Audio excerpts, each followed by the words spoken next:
Awesome. Plans for all members. Thank you so much for being here on another Monday. Again, this is one of the first Mondays that we've ever met up in July. And I know we're still meeting through Zoom, but we're hoping that by October when our full season really begins, we will be able to do this in person and hopefully make up for a little bit of loss of time and connection and start bringing you guys a little bit more live events.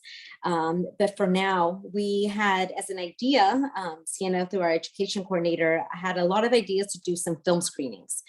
And we had 2 different locations as well to be able to do it in. And unfortunately, we didn't get to do it yet, but we found the Fungi Film Fest that came out actually last October.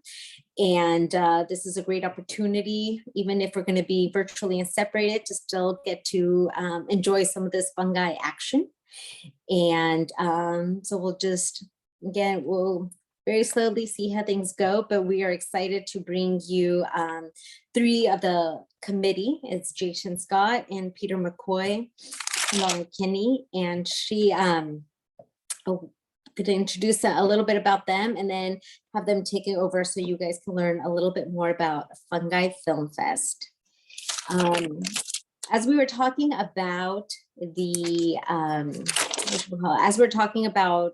festivals, as we know, there's a lot of different ways that mushrooms hold their 11 festivals, and there's Soma Camp.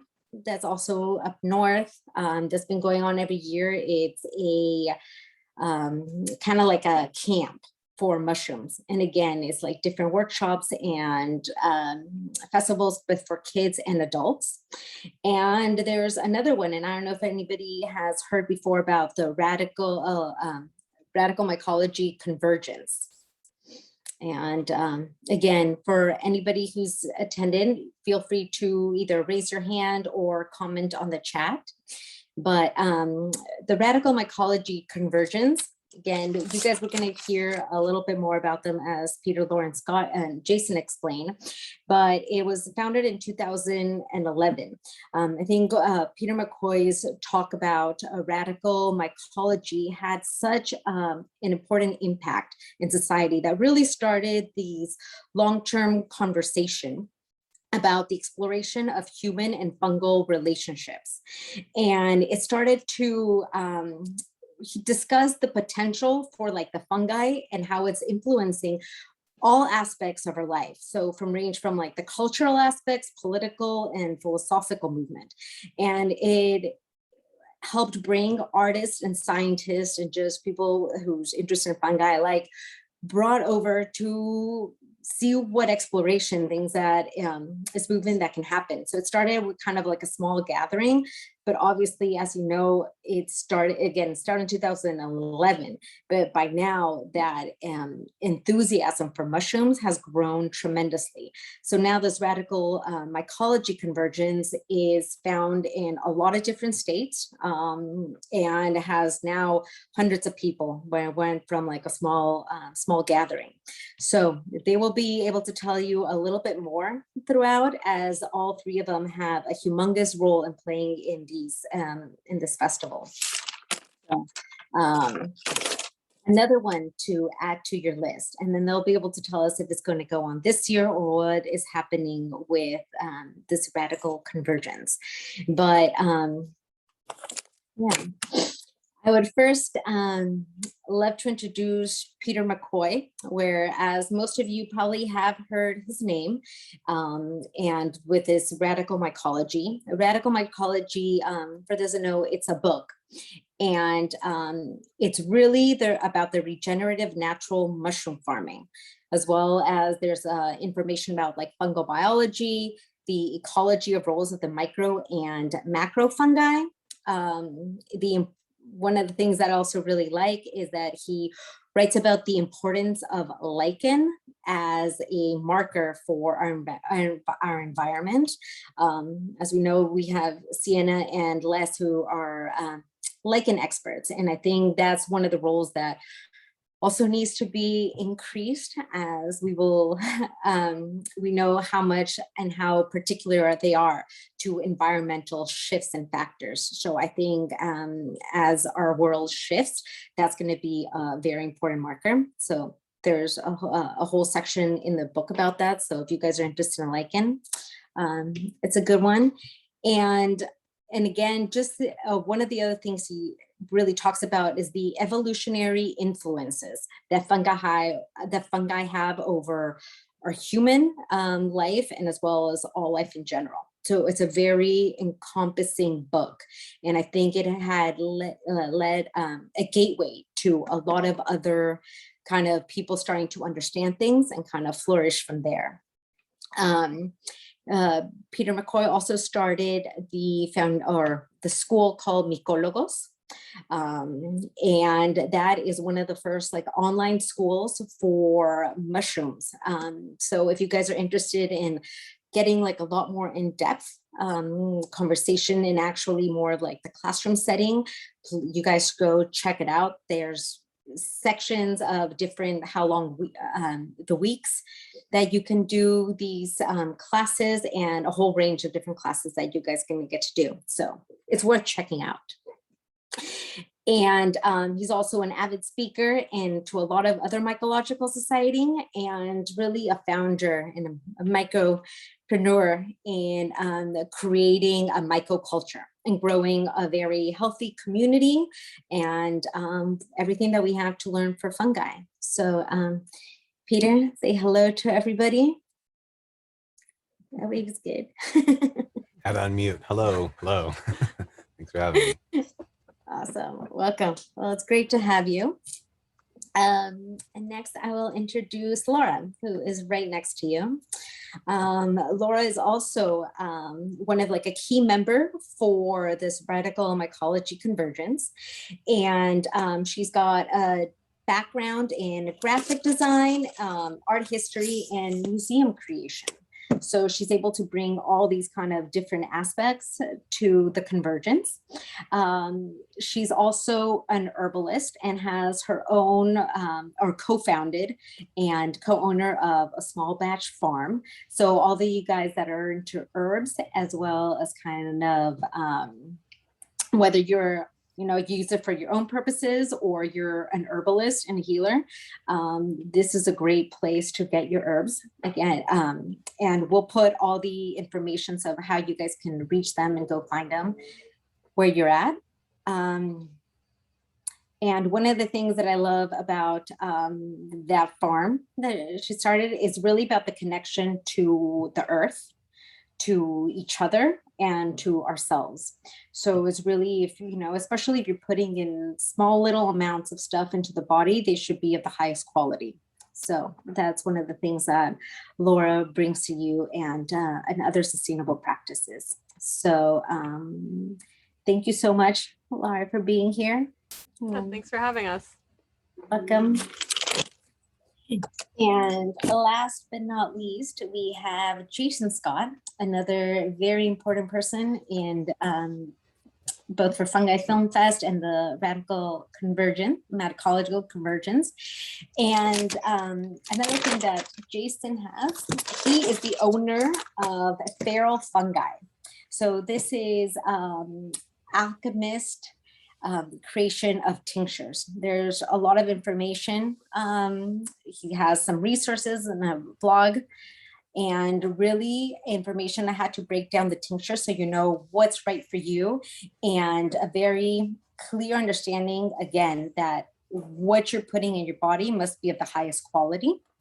And that's one of the things that he brings for his tinctures, and his deep appreciation of art, and in his commitment to excellence in all the products that he makes. And he'll be able to tell you a little bit more about this alchemy that is found when things are extracted in its most pristine and proper process. So Jason, we would love to welcome you to our meeting tonight. Yeah, thank you so much for having us. We're really looking forward to speaking to you all. Good. Well, awesome. Well, thank you again so much for joining in, all our members. This is kind of where you, at the end, you'll be able to ask some questions. So if anything comes up, either put them on the chat or ask them yourself at the end. But we will be talking about the Fungi Film Fest and how it came to be and all the screenings around it and what is next for them. So thank you so much, and I will have you take it over. Right on. Cool. Thank you for that really thoughtful introduction. Definitely appreciate it. Cool, let me do a little switcheroo here on the screen. Second.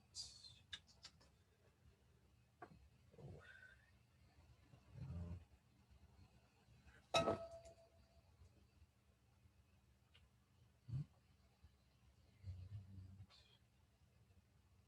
we go. Should be good.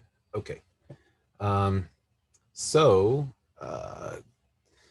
Yeah, so we'll just elaborate a little bit more on our backgrounds and just kind of the story of what led to the festival and sort of the process of figuring out how to do one, because we had never done it before. For me personally, I got into mycology out of curiosity as a young teenager, and mostly interested in cultivation at first. You know, a lot of people get into foraging or the food aspect, and for me, it was just how to grow these things. And pretty early on, I got grabbed by their unique biology. And as I got older, let's see if this is working, excuse me. As I got older, the unusualness of mycelium always stood out to me, kind of more so than the mushrooms. And as I learned more about the world, I started to think about how mycology could intersect with different aspects of the world. And one of the first things that really kind of grabbed me in my late teens, early 20s was this notion that I thought was the most brilliant idea ever, is that mycelium is a metaphor for human culture and society, and that mycelium's a network and humans abstractly are like a network, and we share information and resources, and maybe we'd be better suited off if we modeled after the success of mycelium as a more decentralized and resilient network, as opposed to something that has more pressure points. And so this was an idea I had way back when, and my friends at the time didn't really get it. It wasn't until I went to college in Washington and met a couple people who shared, these interests and sort of saw what I was getting at. And we would riff back and forth all the time about, pontificating on these ideas. And that my early years in college, I actually thought I was going to focus a lot more on media. So I have a background in photography, audio engineering, media production, documentary and experimental filmmaking, a little bit, not by any professional standards, but I know a bit about it. And I've always grown up watching films, love films. So it's pretty strong in my blood in that way. And one of my projects in college was actually a documentary of sorts called On the Liberation of Spores. So it was my final project, it was like 20 minutes, all about all these different ideas and conversations with my friends. It's not online, it's not very good, but I made it. And then a few years later, I just kept thinking about all this stuff, and I couldn't let it rest. And the ideas continued to evolve in my mind.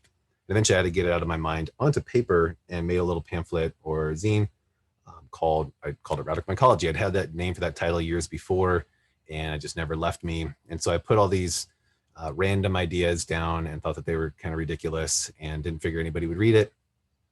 And I was wrong. And turned out people were interested in these kinds of ideas. And that was a little over 10 years ago. 2008 was when the first one came out. And sort of since then, for me, I've sort of never let go of the ghost and just kept pursuing these notions of how do we evolve the conversation around intersecting fungi with culture, essentially, as Michelle said. So yeah, we'll get deeper into that as we go. So like Peter, I also got interested in mycology at a very young age. My parents used to take me hiking in New Hampshire as a kid, and I was always just fascinated by the fungi that I'd see, the mushrooms and the plants. And I got really into identifying wild plants and also mushrooms. But it wasn't until 2014 when I did my first permaculture course that was located on a log-grown shiitake farm in upstate New York, that I really got interested in learning about how mushrooms can play an important role in the agricultural systems and also the ecosystems. So back then, this is a picture of me in 2015 when I found my first chicken of the woods in Asheville, North Carolina. And from there, I became really interested in foraging and finding all sorts of mushrooms. Do the next picture. So I got into photographing them because I also have a background in fine arts. I went to school for fine arts and worked at the art museum in college as the digital photographer and archivist, and was in charge of capturing the entire collection at my university. And so I got a lot of experience in curating art shows, and the Fungi Film Fest sort of seemed like a perfect melding of my interest in art and also mycology. Cool. And Jay, you're muted. Jay, you're muted. Oh no, Jay. Let's see, can I unmute you? Maybe I can unmute you. Here we go. There you go. You wouldn't unmute me. There we go. Well, yeah, thank you. You know, I feel like my story is kind of like a long series of synchronicities, but growing up in the Pacific Northwest, I was deeply connected with the fungi and spent a lot of time outside and near ravines and kind of like out in the Estacada, Eagle Creek area, and spent a lot of times, and mushrooms were just kind of always in the background, especially out there, as they are pretty prolific. And then as I kind of grew older and got more into the cultivation aspect, and then in 2010, I was in a permaculture course and heard about this pretty cool gathering that was happening up in Tonasket, Washington, called the Radical Mycology Convergence. And at that time, I was kind of trying to figure out my path and kind of how to effectively kind of move towards more sustainable patterns and kind of what that looked like in my own life. So I went to the Radical Mycology Convergence, and it just blew my mind open to all of these different kind of potentials of the fungi, which I had kind of had open to me a little bit in certain ways, but then that convergence, just the different perspectives and the different ways that people related to and connected to fungi, just really blew open my heart and my mind. And then from that point, they were even more in my awareness and just like present as I continued my journey and moved more towards a path of natural medicine and healing and working with herbs and herbal medicine through Western perspectives, ethnobotany through multiple perspectives, and then ultimately, which led to the path of the alchemical tradition through the Hermetic tradition, which has a long laboratory history of practicing and working with herbs, and a practice that's referred to as called spagyrics, which is kind of like a whole wormhole in of itself. But at that point, I kind of like talked with Peter, was doing one of his cultivation classes and helping him with that, and was talking to him about some of the ideas that I was exploring and kind of like working with mushrooms from that perspective towards the kind of goal of healing. And he was really open to what I was talking about and offered me a little space to write about it in Radical Mycology. So I got to carve out a little chapter in there called Alchem Mycology, exploring the mushrooms both philosophically through the ways that they relate to kind of like the alchemical principles, and then also practically how those principles can be extracted from the mushrooms, which again is kind of like a whole other wormhole, so I won't dive too deep into that. But since that time, where it's like medicinal mushrooms have kind of been on the forefront to my herbalism and healing path, and then the art and cultural relationship to mushrooms by way of my interest in ethnobotany and ethnomycology really has just kind of continued to flourish and express itself in many different ways, as we'll kind of explore through some of the rest of the presentation.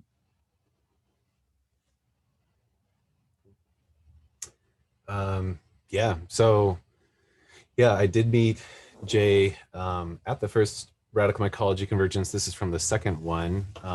So the first two were in Washington, and this was really, like I said, I wrote this zine, and then it became actually fairly well received. And so a couple years later, me and some friends put on the first gathering. We thought there may be 50 people. We got close to 300. And then so here, these are photos from the second one. We did it a little bit bigger and better, planned it more, had a better sense of what to expect. Really intentionally grassroots. I mean, we really wanted to break down the barriers of pedagogy and sort of a hierarchy of knowledge, and really embody the mycelial notion of, we're all essentially equals in this culture in many ways. And that's what we need to be resilient, is to respect our similarities and our differences, and figure out all the ways to get along, especially when it comes to something so humbling as the mystery of mycology. And so it's a lot of camp out, cookout, just kind of, low down, dirty vibes, but in a good way, in a positive way. And always trying to just evolve the conversation. And really, when the first couple, we didn't know what we were doing. We wanted to mostly teach skills, was a big emphasis. But actually, even at the first one, me and my really good friend Maya, the main organizer alongside myself, we were very clear with ourselves, with everybody, that it wasn't just about the skills. That only goes so far. We need to develop a culture. We need to develop a community, a sense of collaboration, and that 10 years ago, mushrooms weren't as popular as they were today. And so it's still very much taboo, even amongst a lot of the more alternative people I knew. And so it was just actively trying to break down these stigmas and saying, this is silly, this is cool. Like, what are we doing? Let's figure this out. Let's take this back to our communities. However we can, spread this knowledge, tell your friends at a party, whatever. And so the first couple of convergences just got that ball rolling. And really for myself, and everybody that's worked on them, it's always been about how can we make it bigger and better, and just continue to evolve these conversations rather than just keep teaching the same skills, which has value. Some of these skills are, timeless, but the way my mind works, what keeps me excited about all this is that it's a wide open conversation, and I definitely don't ever want to be the only voice. And I'm excited for everybody that's been involved for exploring these conversations. And that's what the convergence was always about, in so many fronts. And sort of the skills came second, I think, more after, really building the sense of we're all in it together, and we're starting something, a whole new era, as I like to think of it, in the history of human fungal relationships. And that's really what we're entering into, or at the beginning of. I didn't know at the time, but that's sort of how I've come to see it. So the first two were in Washington, and then we intentionally spread it around the country to try to share the knowledge. So we did one in Illinois. We did 2016. So we started doing them every other year, because it's so much planning, especially because they were spread around. We'd have to kind of start from zero with logistics each time. So we took it easier on ourselves, did them every other year, made it a little more exciting that way as well. The 2016 was in New York. So Laura was one of the helpers, helped set that one up, and that's where we met. And that one went well, but it was really after that, after having done a couple around the country, and even though working with good people, I realized it's just not sustainable logistically, and we could just do a bigger, better event if it's in the same place. And so we were really lucky in 2018 to find, just in so many ways, the stars aligned. We found an incredible location just outside of Portland. If you went to that one, maybe you can appreciate how perfect the land was. And getting ready to put all this together, Laura was already coincidentally planning to move to Portland, had moved to Portland. Jay's from the area. We've known each other for a bunch of years. And so this is the first time the three of us came together and to put this on. And with our backgrounds and just our dynamic, we work really, really well together. We came to discover this was, the one, each one was always bigger and better. And so they've always been great. But, here again, we made it bigger and better. And it was awesome. It was a lot of, for me and all of us, but just because I had experienced all of the convergences and kind of knew not just the logistical stuff and the sort of challenges there, but just how important the cultural aspect was. And that is what resonates. That's what people really carry home, is the feelings and the sentiments and the memories, not so much the skills. I mean, nowadays you can learn all that on YouTube, right? A lot of it. It's the moments, right? And the things that give meaning and value to this relationship, and that will endure beyond ourselves, and that we can transmit and encourage and excite other people about, is around, things we actually are truly excited about, not just the logistical or practical left side brain approaches to mycology, which has its value. But for me, I've always been interested in the more right side aspects. And so we leveled it up in a bunch of ways. So lots of great presenters. We sold out tickets. 500 people was the max the land could hold that year. Sold out early.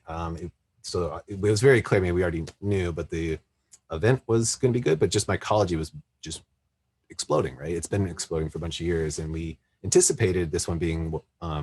We didn't know if it'd sell out, and it sold out. But we did lots of things to make it a little bit bigger and better. So we teamed up with I know they're renamed now, but the North American Mycoflora Project. Now it's the Fungal Diversity Survey. And they had a spot or a table, whole like booth building for them to encourage all the participants to gather fungi. They took them back to get sequenced. And so big citizen science aspect to that. So certainly trying to encourage that side of the more traditional side of mycology.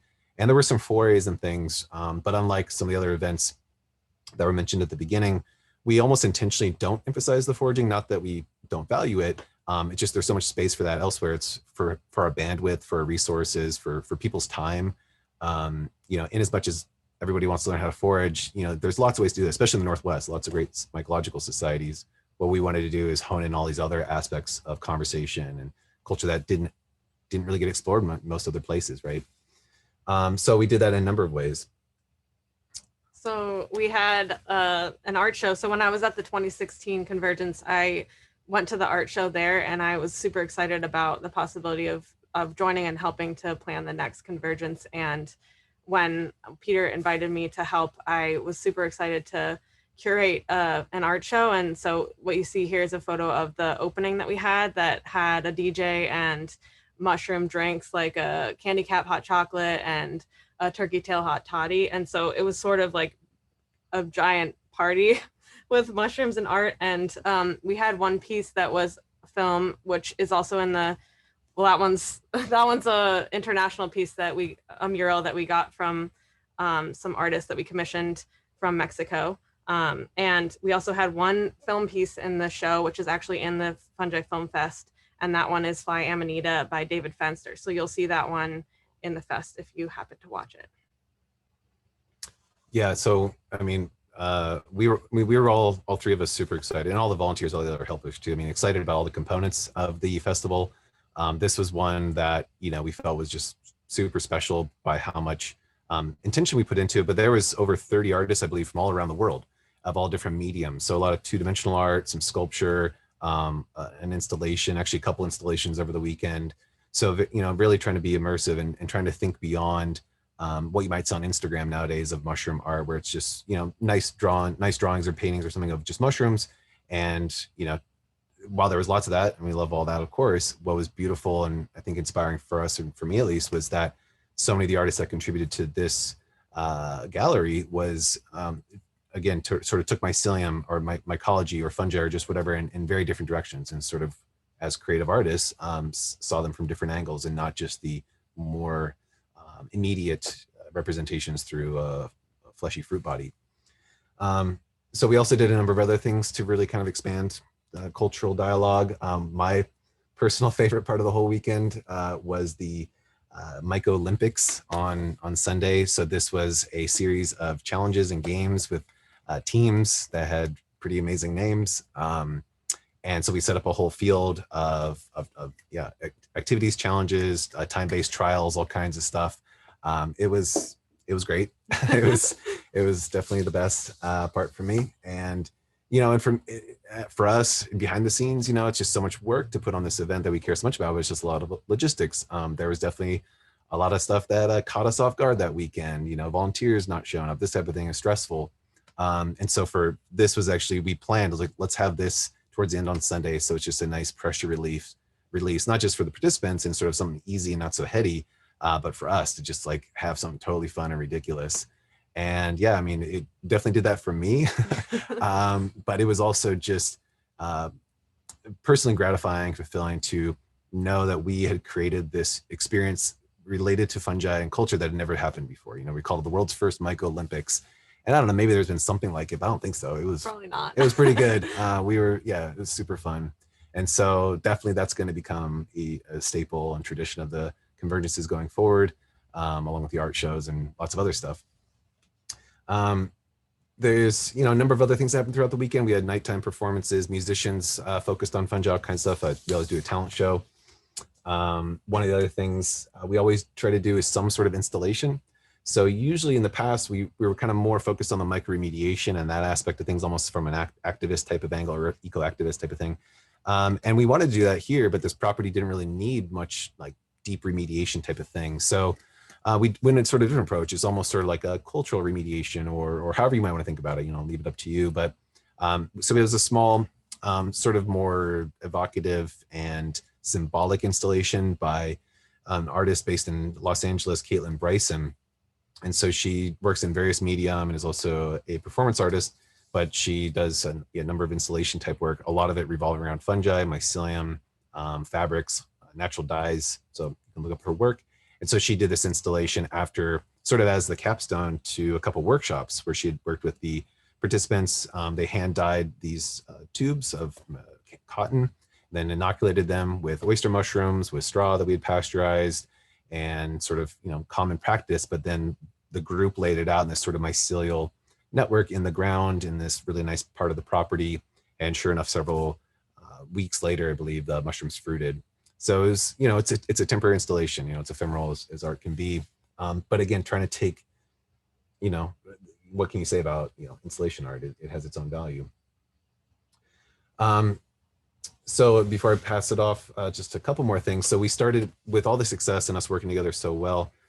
We were really excited about the 2020 convergence, and we were going to do the same location. We had so much of the logistics already figured out. All the 90% of the hard work was already done because we'd done it already. We started building out great website, got a great some artists involved, all kinds of stuff, and we all know what happened last year. So Oregon shut down pretty early and pretty hard compared to some other places, so we canceled the event. But in that planning, we had already done so much planning, and a part of the planning was because of how much more sort of mental space we had, because we didn't have to reinvent all these logistics. We were excited to have extra energy to expand again the convergence and make it bigger and better. And rather than just be a weekend or 4-day event, we wanted to have a whole RMC week, and we were going to do a week of all kinds of events. We had lots of pretty cool stuff planned, and one of them was a film festival, and it was something I had suggested, been rolling around in my mind, potentially inspired. I don't remember exactly where it came from. I would like to think it popped out of nowhere, but probably inspired by David, seeing that he was he's actually, you can look him up. He has all kinds of films related to fungi. So just being surprised that somebody dedicated a lot of their portfolio to that. But also just my background and my interest in mycology and things like that and movies made me think of it. And I've always pointed out, maybe some of you have seen this before. So this is a film I pointed out in a number of talks I always tried to, is that part of the issue of why mycology hasn't grabbed culture so well is because it has poor representation in media, and especially in film, where a lot of us get our cultural dialogue and a lot of our symbolic language and our sense of the world is actually conveyed through film. And one of the only positive representations of fungi in all of cinema history, apart from A Trip to the Moon, is Super Mario Brothers from the mid-90s, which is a really great film. It's pretty good, and mushrooms are basically the hero, not Mario or Luigi. But that's about it. Otherwise, you might get something like the classic shrooms, where you get wasted by these evil shrooms. And so I had pointed that out for a number of years, and without being able to do the convergence, we already had started this idea. We actually had booked at a great theater, independent theater, to do it was going to be a one-day event. I suggested to Laura and Jay, had so much energy. Let's go all in and go for the festival and figure that out. So I'll pass it off to you, Jay. Oops. You're muted, Jay. It's still, there you go. Yeah. Sorry, you have to unmute me every time, I guess. Oh. Yeah. So yeah, just kind of building off of that, I think what really made and makes the Radical Mycology Convergence such a unique gathering is, on one hand, there's a lot of practical skills and a lot of cool people come together from all over the country typically, but it's the ways, the ethnomycological interactions that people are having. It's the ways that people are interacting with mushrooms, maybe outside of the normal parameters of kind of what you might expect in a, strictly clinical setting, or like a more like a scientific narrative, or in like purely looking at mushrooms for food.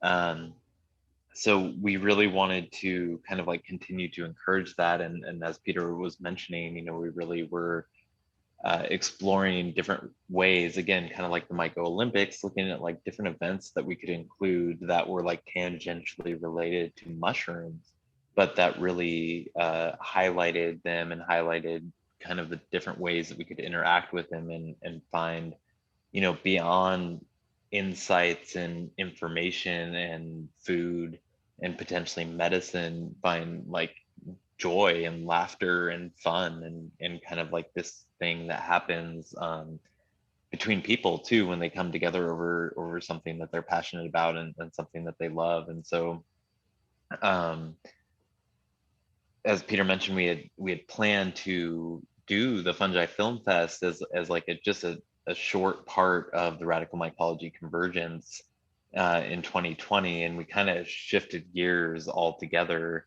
And since we had all kind of put so much energy into the Radical Mycology Convergence and then had all this time moving forward that would have been occupied with organizing the Radical Mycology Convergence, we kind of shifted that energy into, well, what can we make this Fungi Film Festival? Because we had talked about too, pretty briefly, like, oh, what's an alternative that we can do? As I'm sure, you know, you guys probably dealt with at the Mycological Society, and anybody who's organizing any sort of live in-person events is kind of like you have to pivot from that sort of dynamic of, okay, we were going to have this huge gathering with 500 people gathering in person, and is this something that we can transition online? And I think we all decided together pretty quickly, you know, that transitioning it to an online event kind of like undermines a lot of the intention and a lot of the passion and the point of why we do the Radical Mycology Convergence. So feeling like we could kind of present the Fungi Film Fest as an alternative that wouldn't really take the place of the Radical Mycology Convergence, but might be another way that people could interact with the mushrooms from home in their own lives, and also share it with the world.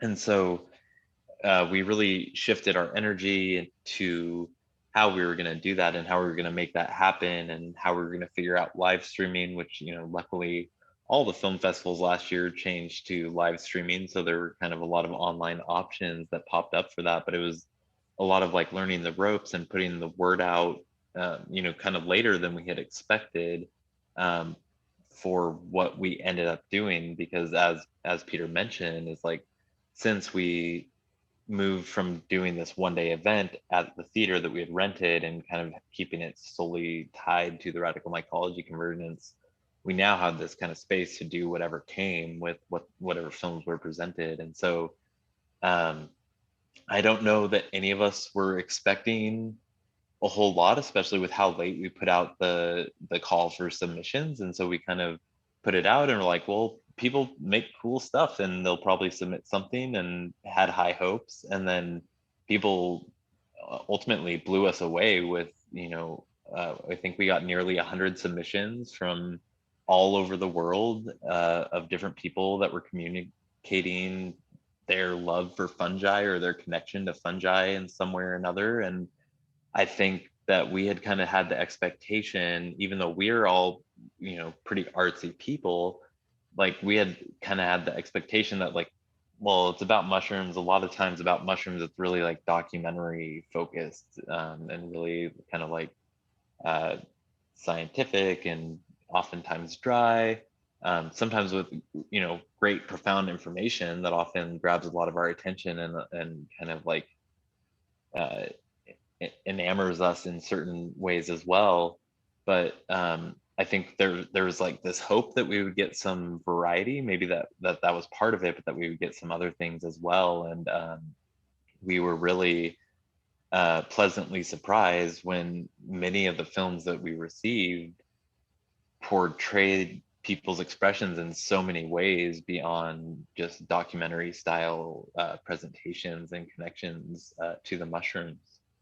And as you'll kind of see if you check out the Fungi Film Fest, and you kind of see it through the San Diego Mycological Society, you'll see just the variety of films that we get. I mean, we got animations, and we got we did get some documentaries, and we got some mockumentaries, and we got some kind of like introspective perspectives and philosophical explorations and poems and music videos. And it's really like, again, just this really beautiful expression of all of the different ways that people engage with and connect with and find expression through mushrooms, you know. And I think a lot of times, especially when you talk about mushrooms, and maybe with like in the context of like the Mycological Association, or um, just in general, a lot of people kind of immediately fall back on like foraging or on like edible mushrooms. And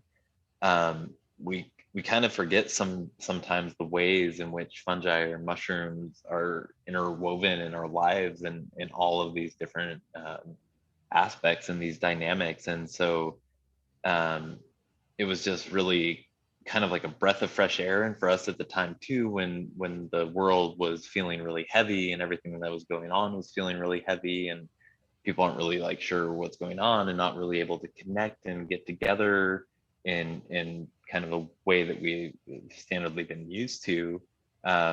We were really excited that people had this opportunity to present themselves in this way. And again, we got everything from, you know, people who love mushrooms who picked up a camera and went out and made something, to people who are film students and know very little to nothing about mushrooms, who took the topic as like a point to run with and produce a film for the film festival.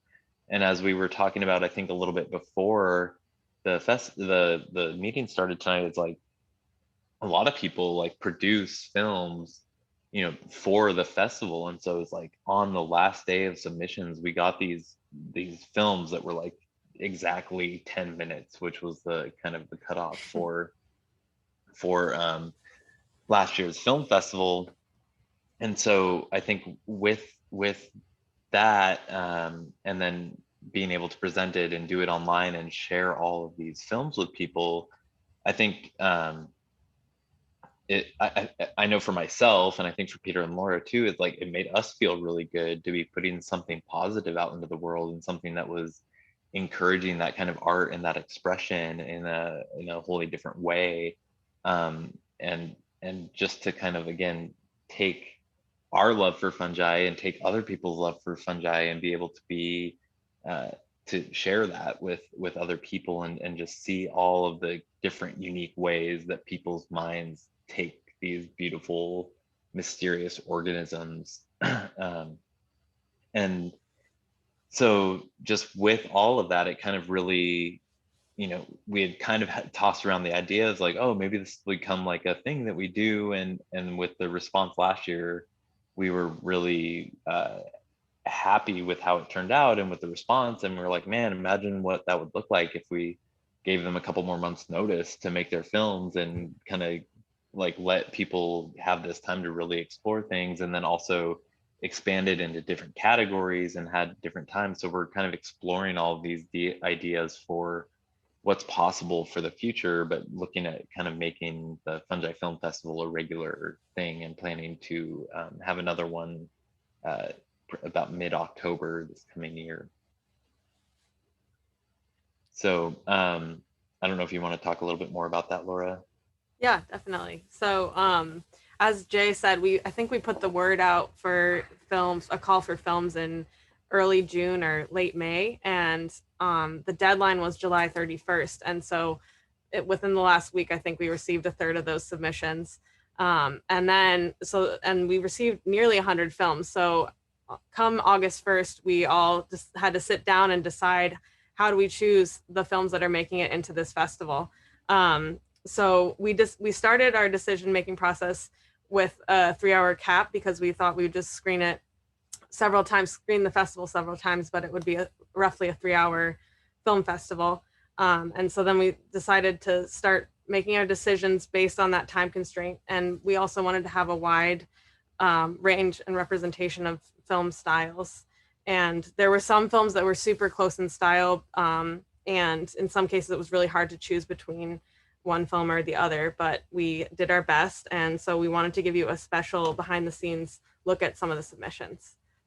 So we'll start with the first film that we received, which ended up being the first film in the entire festival. And it's called In Search of Medicine. It's a 1-minute animation of an alien in a field of mushrooms. And it's by Daniel DeGenero from Mexico.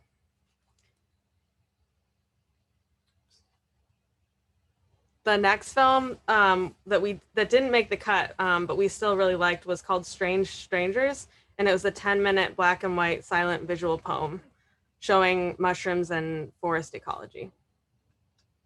It was really unique. One of the things why we didn't choose it is just it was so long, but it was kind of unique in its way. And it and a couple of these other ones are on Vimeo, so the ones that didn't make the cut you can try to look up. We also really had a hard time cutting Boreal Secret, which was a rapid-paced adventure documentary from some French-Canadian mushroom foragers that were exploring the far north in search of morels. And then lastly, Mycelium Made was a film about an Australian amateur mycologist, Emily Medbury, who was exploring creating mycelium objects. And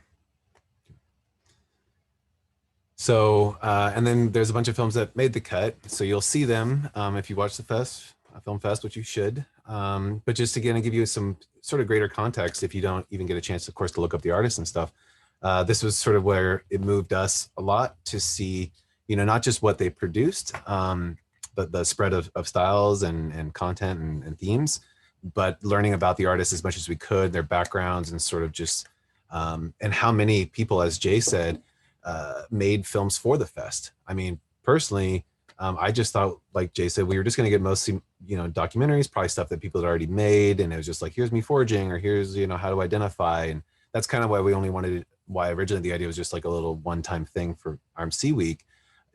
Never anticipated, even especially with such a short deadline, such a spread of styles, and so many of them clearly made just for the festival. And it was, like as Jay said, a lot of filmmakers coming with like a great new topic. That was a number of folks. Some of the award winners were actually like purely filmmakers. They weren't necessarily mushroom people per se, but they loved the idea, right? And then they were able to just take off with it. So one of the films that's in all these ones here on the festival. This one, I won't give too much of the storyline, but it was made by some high school students. So the main person behind it had never he never made a film before. I think it's about 8 minutes or so. Yeah, 7, and it was his first film ever. And it's actually quite good. Being a teenager, never had made a film, I was actually quite impressed. So I really like that one. It didn't win an award. Not everything can win an award, but maybe for sort of first timer or something, it could have. We had that award.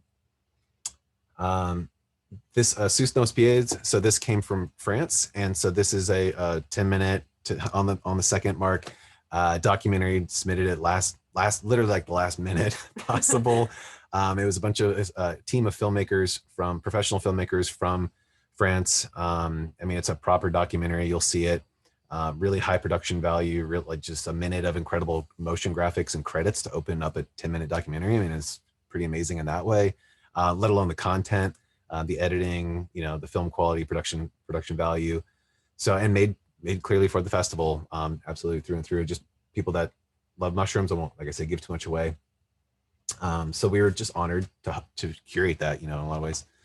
This one was from a college film student in California, and it's one of the few like really thought out or more more sort of dynamic. I shouldn't say well thought out, but sort of more dynamic story, heavy on the storyline fiction films. It's a bit of a thriller sci-fi film, and yeah, a really unique twist. Fungi are sort of minimally there, but they're actually throughout. But it's really subtle, which I loved, and really unique in that way of how it wasn't, so obvious how the fungi were involved. I'll leave it at that. Namai is the best of the fest, and so it's short, so I don't want to give too much away, but it's a personal exploration of one's relationship and family's relationship to fungi. And, you know, personally, I was blown away by, in just a few minutes, how much I could be moved by such a short and simple story. Yeah, I mean, pretty much immediately I knew it had my vote. Yeah, for same. for this It was award. really good. So we hope you enjoy that one as much as we did. Network was a really made for the festival and made by two different artist collectives in two different parts of Europe. So one up in, I forget exactly where now, Scandinavia, Finland. Finland, and then the other group was a couple countries away.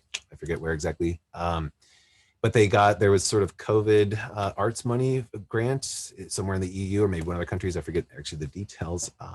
But they collaborated to make this sort of hybrid documentary, but also it almost feels, you know, it's like a structured story, but it's also documentary-esque. Shot on 8mm, which, you know, you got to appreciate the cost and the sort of labor love involved there, and just the cinematic quality. And then just what they're doing, you know, again, I won't spoil. It's one of the longer films, but really creative. At being Super 8, there's no, you know, voice talking, so there's just a cool soundtrack, and again, a great original twist. It was definitely up there as far as original films in my vote.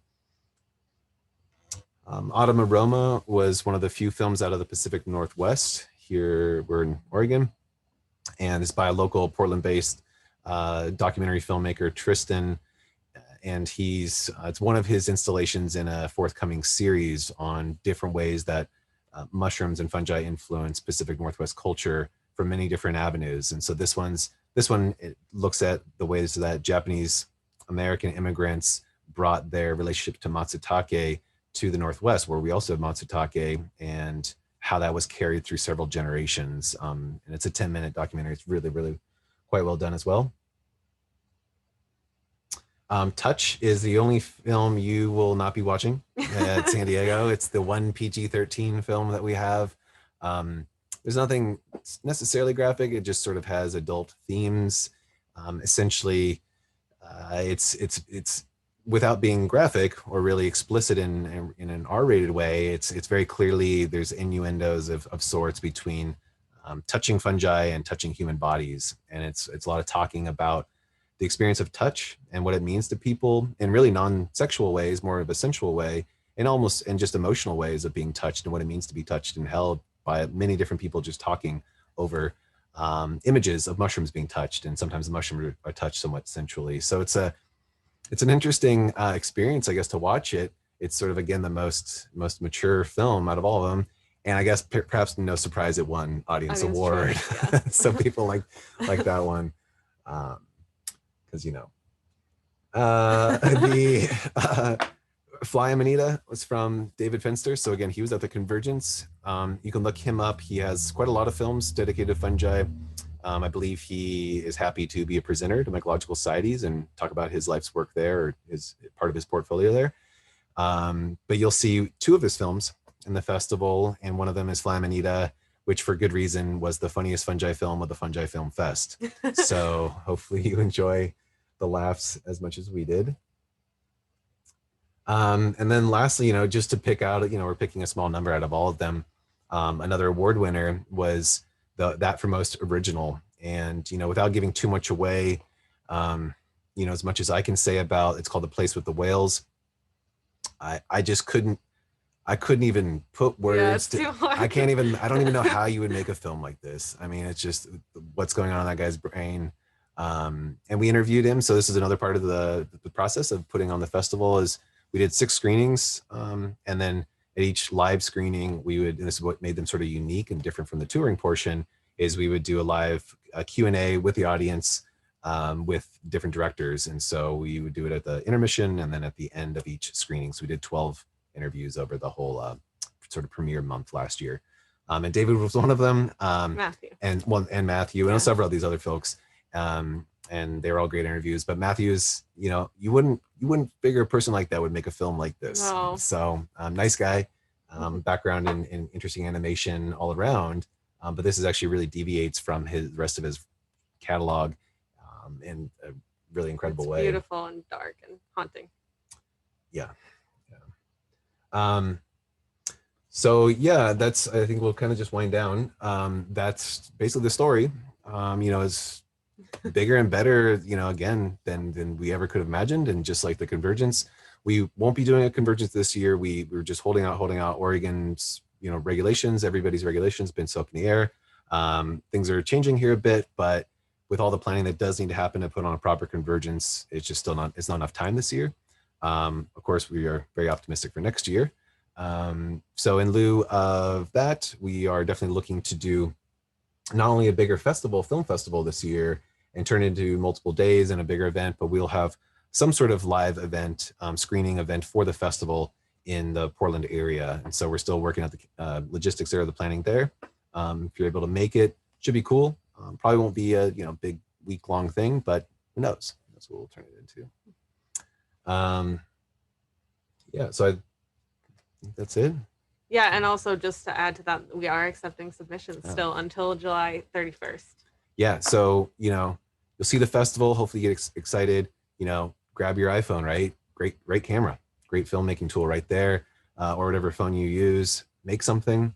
1 minute, 30 seconds. I mean, we're down. We're down for whatever. We want to see it. We want to see it. Team up with your people in your the Mycological Society or whatever, whoever people with skills. Get creative. You live in a great part of the country with lots of creatives, right? So we would love to host it. Love to contribute to this dialogue and see what your voice has to share about your relationships with fungi. So thank you. And then I think we're all happy to take questions. And just to clarify really quick, submissions are accepted until August 31st. That's what I meant. Oh, yeah. So let me end this slideshow. There we go.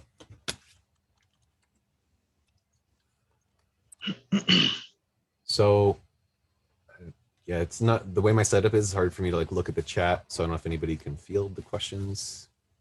Yeah, I can definitely field the questions. Well, thank you for that. That gives a much wider and really clear perspective of just, everything that went into create this film fest.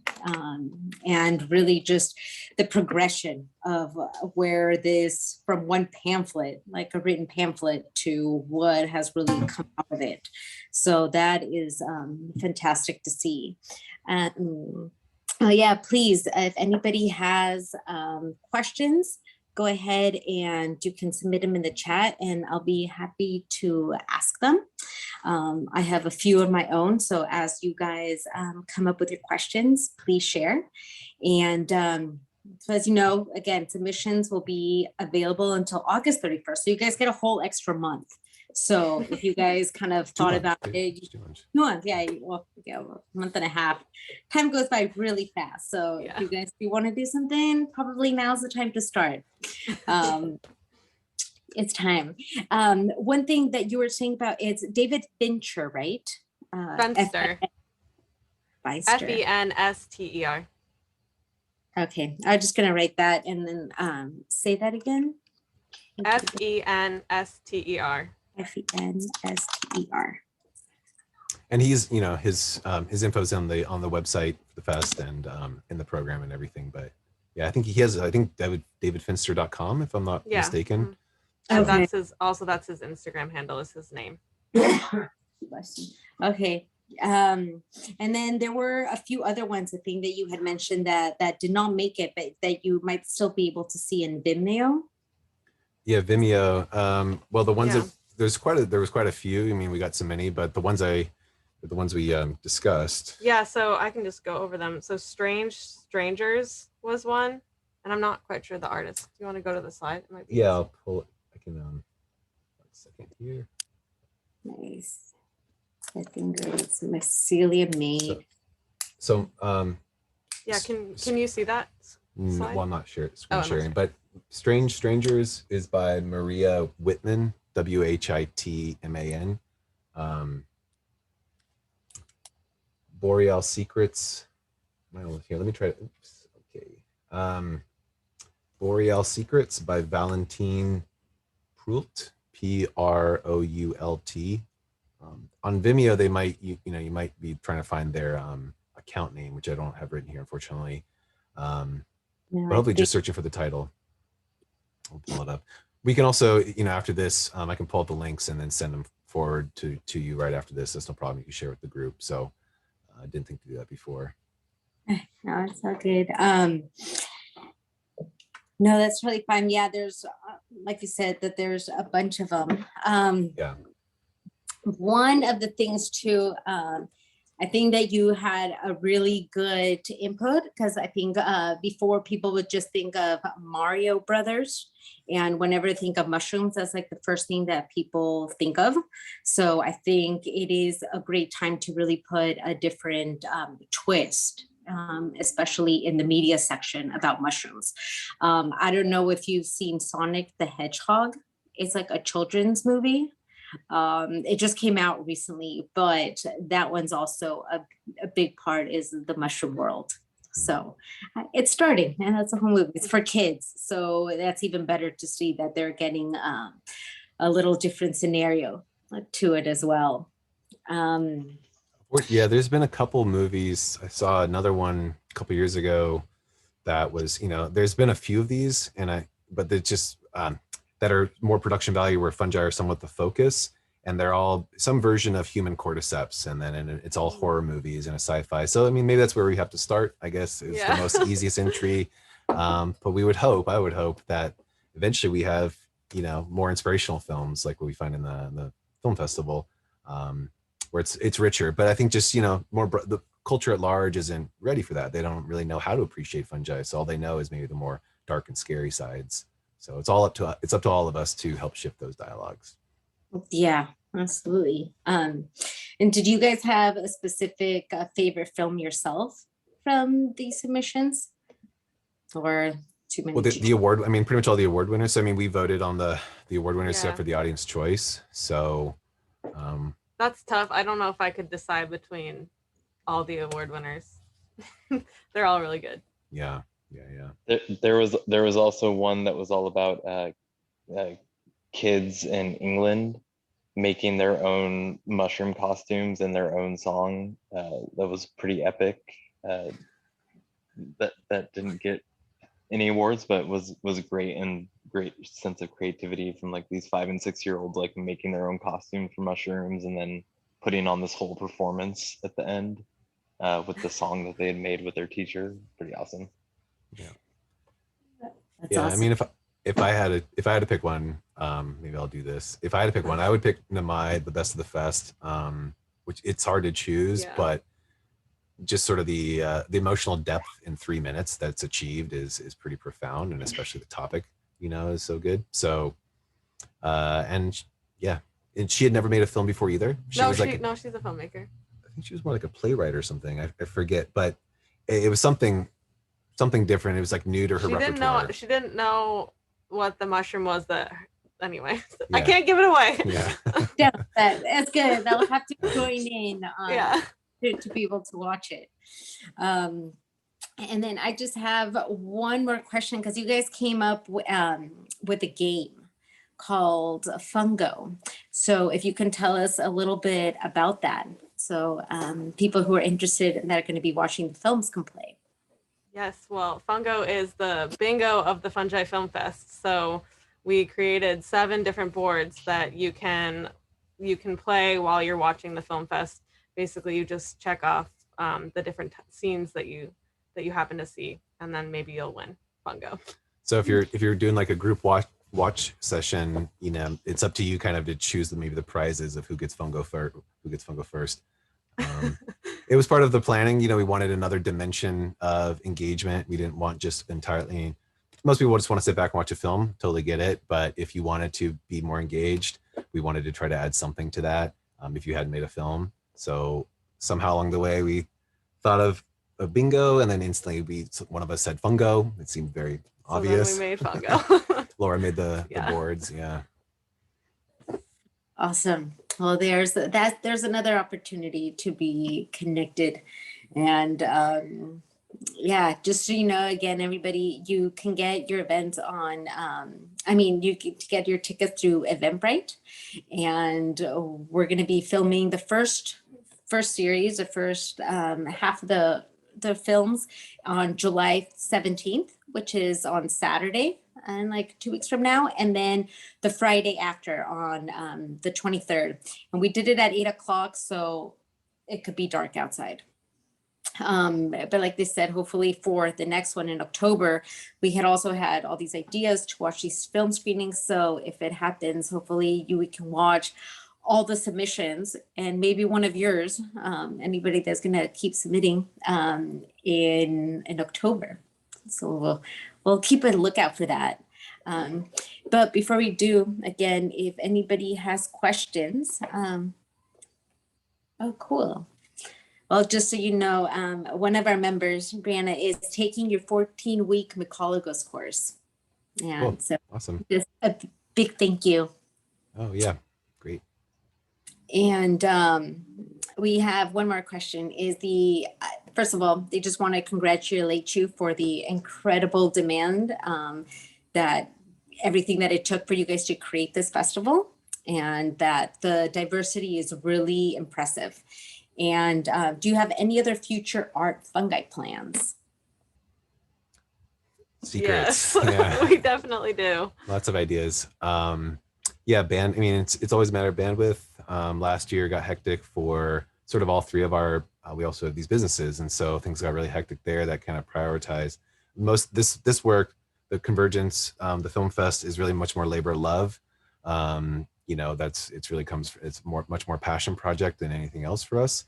And so, in as much as we put the energy to the film festival this last year, it's kind of all we had extra bandwidth for on top of, I think, a lot of our personal stuff. But I think all of us are on an uptick as the world is, which is great. And, you know, doing as much as we can this year to kind of get back in a groove. And then, yeah, there's lots of stuff hopefully in the works. You know, you never want to reveal too much, but yeah, just stay in touch, follow the social, get the email list, that kind of thing. And just good news down the pipe, I think, for all three of us and then us together as well. That's awesome. We look forward to seeing more. And then I would love to also introduce Dennis Walker. He is one of our members. He's helping us with all the social media and help promote, but as well, I encourage all you members to help promote this film, because this one's going to be open to members and non-members alike. So all your friends, please share it with them. And Dennis Walker, he's got his own podcast. So another form of method, artistic method of learning about fungi through Mycopreneur. And I like to open up to him because he's got a few questions for you guys as well. Yeah, hey, how's it going? Just first of all, thanks a lot for doing this. It's really cool.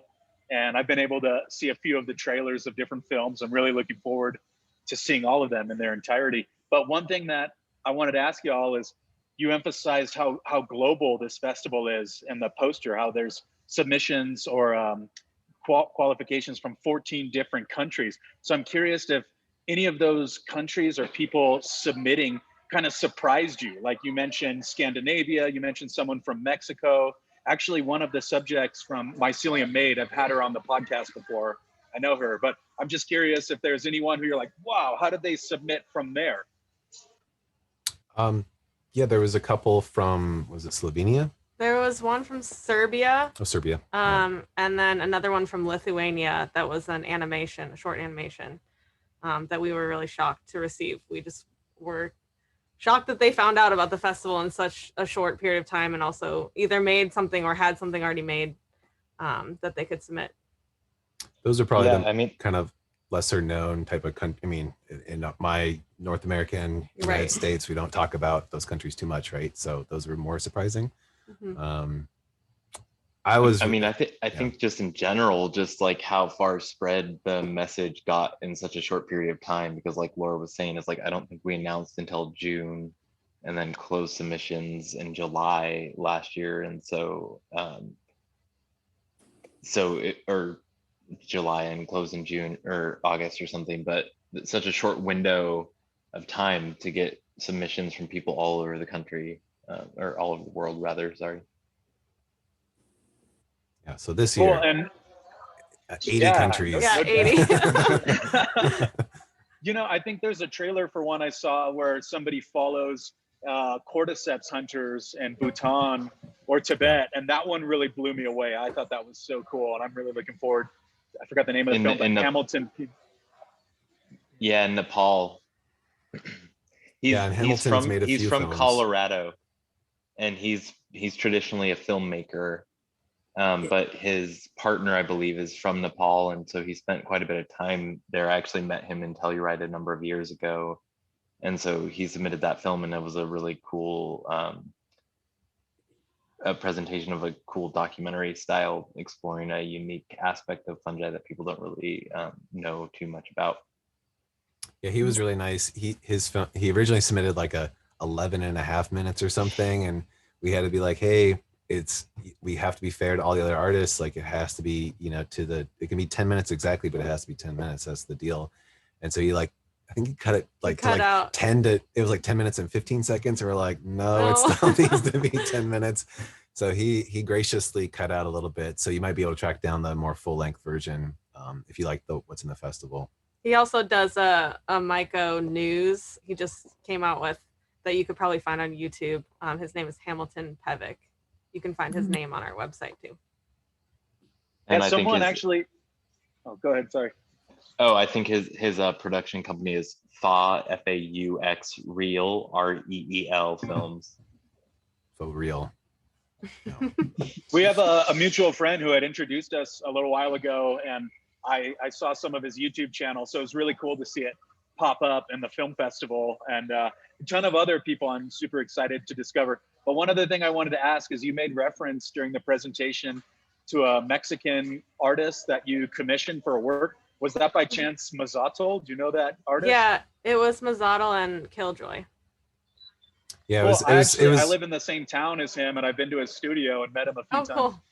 Yeah, Are you in he's San really Cristobal nice. or something? You're in southern Mexico right now. Yeah.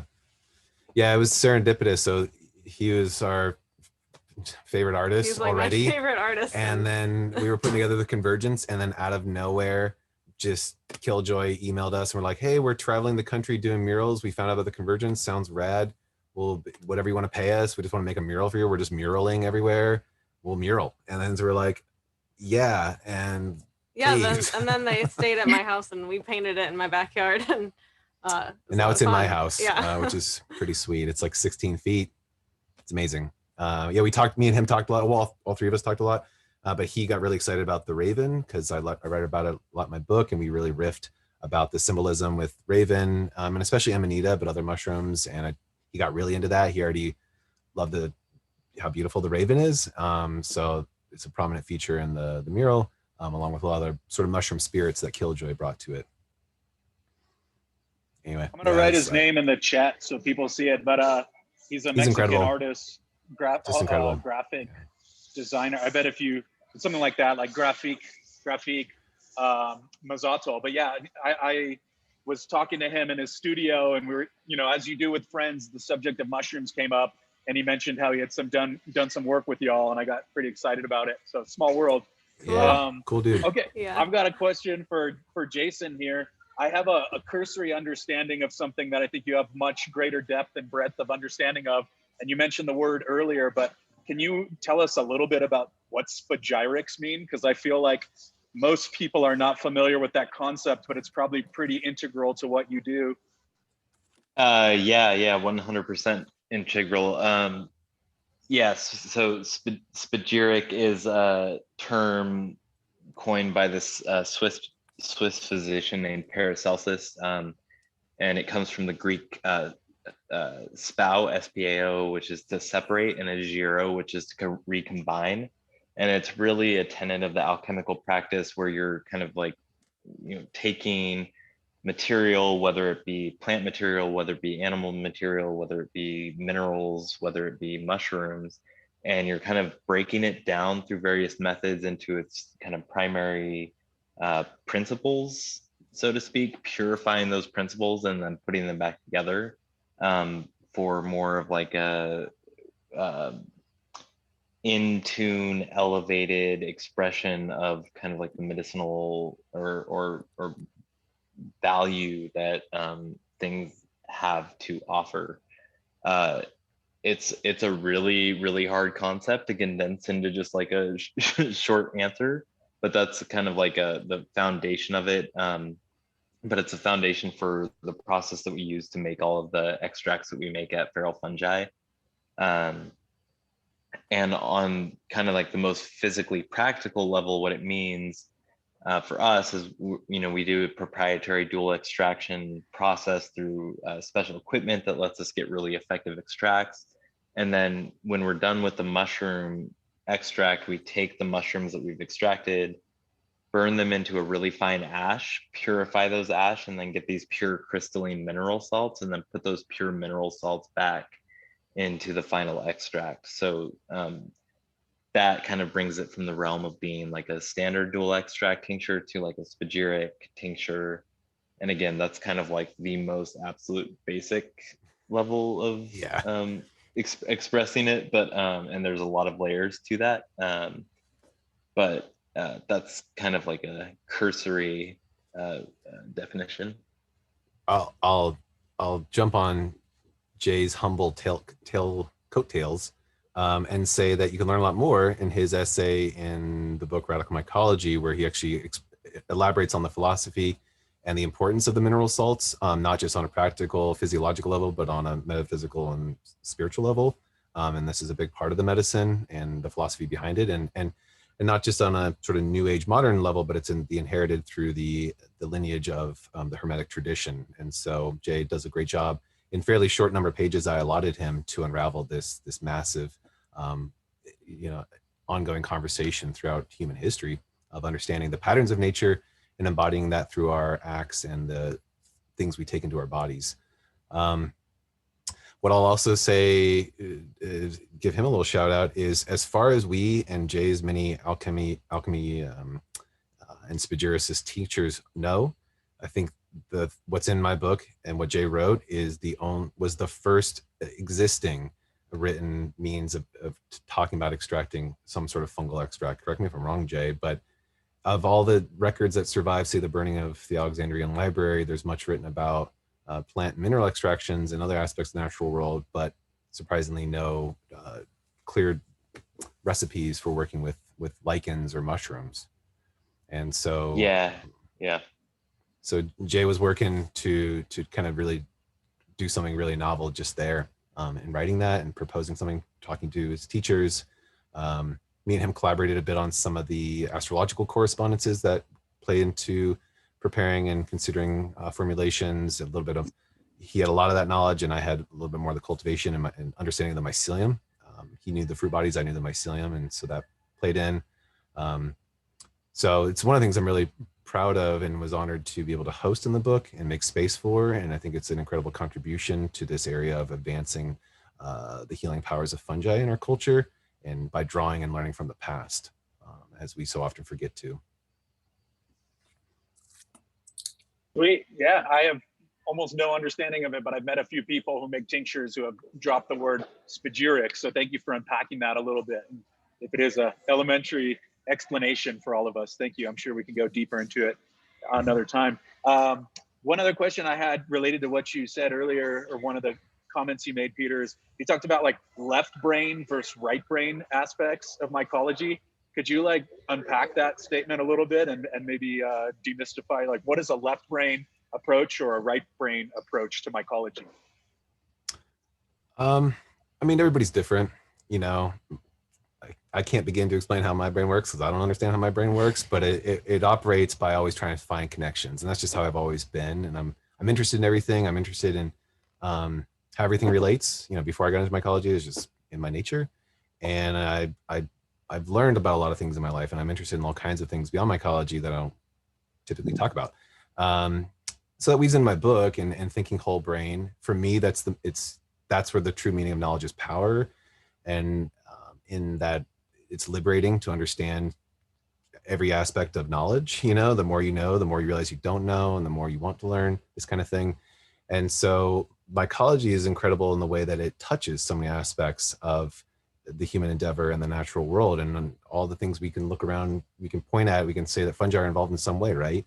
And so the more I learned about mycology, the more it led me to wanting to understand the other sciences so that I could appreciate mycology more.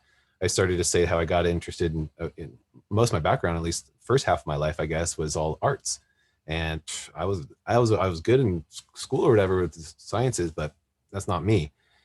It was because of my love for mycology that I was just like, well, I want to learn hard sciences. I dove deep, and whatever in school for the sciences so that I could appreciate mycology and just try to unravel this mystery. I'll never unravel it, but that's just my personality, is to constantly endeavor into the mysteries. And then along the way, it's just, I had these other backgrounds, other interests, and then it's just, my brain's always synergizing. When I have time, I like to think I write some sort of poetic language in my private time, and poetry is very much there's many types of poetry, but good poetry, I think my favorite poetry is the stuff that really is metaphor, right? And it's combining disparate ideas and finding these connections in poetic language, but also sparking and creating a new neural connection in your brain. I mean, I think that's what we all like about art. I mean, that's what good art, I think, really does, is it makes you see the world in a new way. Fungi make us see the world and appreciate the world in their way, on a introductory and pragmatic and practical and surface level.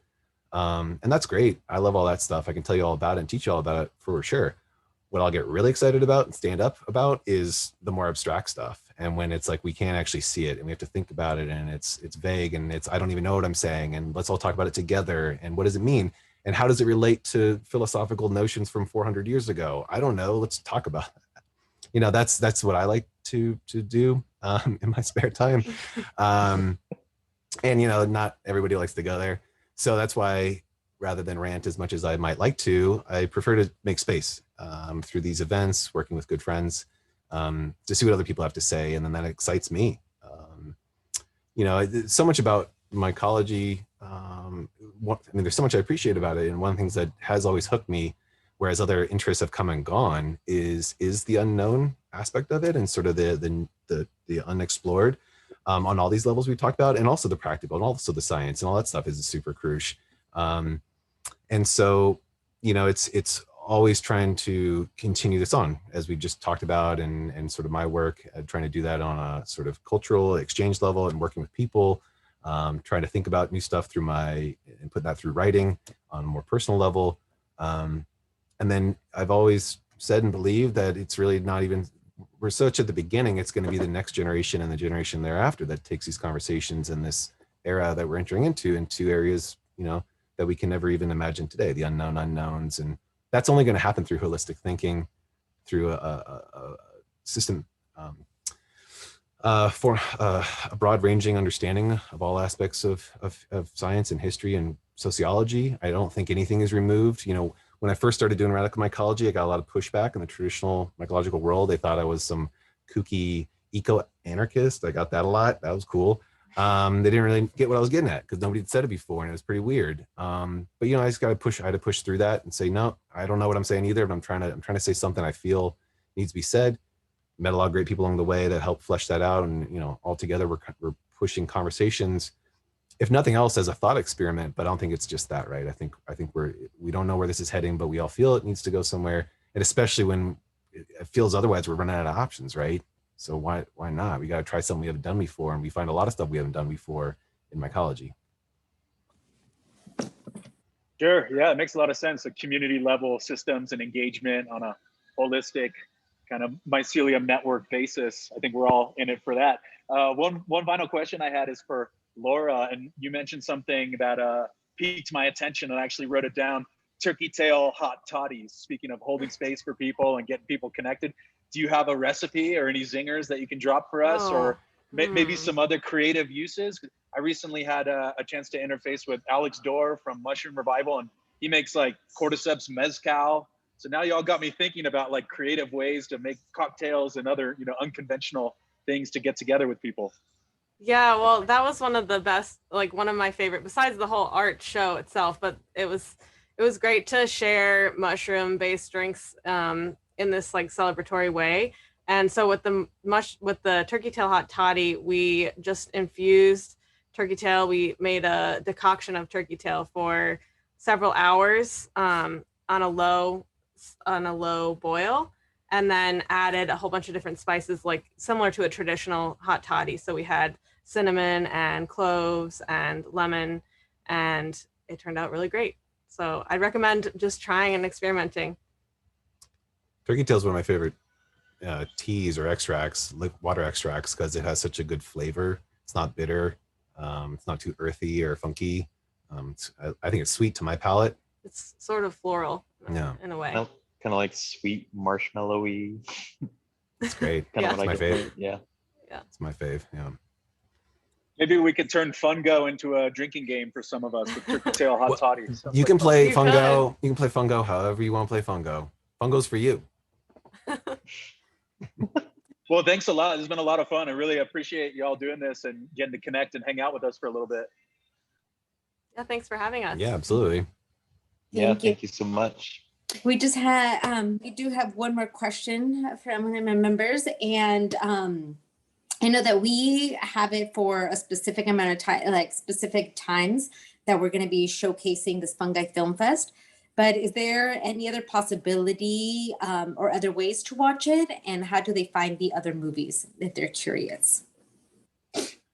Well, the arrangement we made with the artists is similar to what you find in a lot of film festivals, despite what everybody in the mycological world would wish to be otherwise, which is that after the initial screenings of the festival, where you can buy individual tickets, if a tour goes on festival, or if a festival goes on tour, it's typically in the format that we're doing, where it's meant to be hosted by an organization, and through that essentially provided a fundraising opportunity, as these screenings will be for the San Diego club, to sell their own tickets and to try to rally as many people as they can from local community. It makes it easier for us, and just different ways of sort of spreading the word. We can put our energy into the next festival and not focus on the last one so much, while also providing a great way for especially mycological societies and any other group that wants to host it to, again, raises, however much they make off it is all theirs after they, get everything set up. So if you miss the screenings through the SD club, for whatever reason, y'all can always host it again till we will end it later this year, the sort of ability to do that. But the only other way would be to team up some friends and sort of set it up that way. So it's just the arrangement and the promise we made with the artists.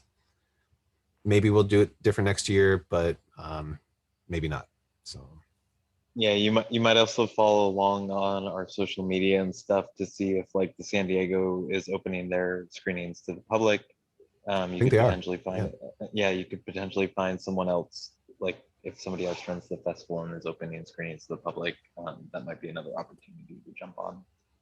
So. But spread the word about these screenings. It's, I believe, next week, or 2 weeks or so, and then right after that. And again, this is a fundraiser for your mycological society, so they can definitely use all the help getting the word out. It's open to anybody that can, online, that wants to get a ticket. So it's great for everybody, really, in that way. So we that was part of the intention, is to try to encourage, especially the mycological societies, were our first thought, try to support that for all the reasons we've been talking about. And the other movies that were cut out, I mean, is there a way to find those somewhere? Is there a list? There's not a list. I mean, that's not typical for most film festivals. I mean, that's just, part of the process. That's just kind of how it is. What we're hoping for this coming year is we're going to have more space for different themes and programs and lengths and all kinds of stuff. So probably a lot of the films that didn't make it last year we'll reach out to and invite to resubmit for this festival. So they might very well make a return in that way. But no, it's, what we're doing is curating something intentional.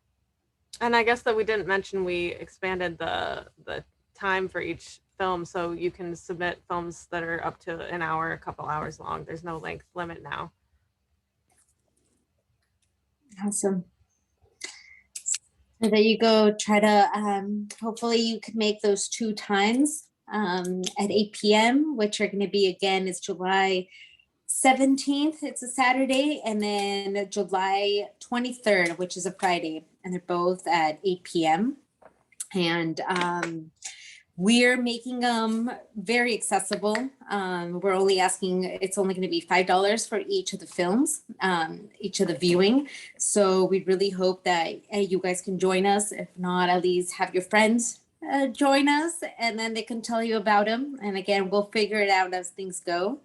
But I would really want to thank Peter and Laura and Jason for all the hard work and what you're doing, but more importantly, the vision that you have, you know, like choosing this whole eclectic collection of films, but using film and photography and art as a different medium in order to evoke a very visceral response. Usually mushrooms, no matter what, evoke like a visceral response, whether people hate them or love them, or usually, like you said, it's either the foray or the food. So this is through another sense. It's just like the visual sense. And I think, like you're saying, that you want to get the future involved, and especially getting like the younger generations in order for the talk to start a lot earlier. Because it's usually, only people like the movie that you mentioned from like Japan that, it's a lot of people when the younger generation started is because their grandparents did. And we have a few people in the club that were Russian. So they come and tell us all these fantastic stories about mushrooms they ate, which we didn't even know that you can eat. But apparently for them, they figured out the way for a lot of them. And it's that sharing. But as this myco revolution is going on, this is a great aspect to get the younger and generations involved. And you're saying even both sides of your brain, because it's really a whole system output that we need to kind of focus on. And then as well, just want to thank you for the community and connection that you're creating through the radical mycology convergence. And then again, not stopping, but just kind of redirecting the energy to something that is going to work better. So thank you for that. And thank you for taking the time out to come and talk to us. And for mycologos, Brianna, you'll have to tell us what you learned in your classes. That's really great. And yeah, I would love to see all of you guys, and hopefully we'll see you in a few weeks. And again, we're trying to build community just the same in our little section. And so please reach out to us. We have a few methods now, but you can either email us and send us some suggestions or things that you guys are interested in knowing or learning. And then that way we can provide the framework for actually creating these things to happen. So thank you. Thank you so much. If there's any questions, feel free to ask them now or email us, and then we can get in contact with the FFF staff again, and we look forward to what's to come. Thank you so much. Right on. Yeah, thank you. Thank you. Enjoy the fest. Yeah, thank you. We'll have our own little ideas of what's best. So yeah, thank you. Bye, guys. Bye. Bye. Take care. Have a good night. You too. Thank you.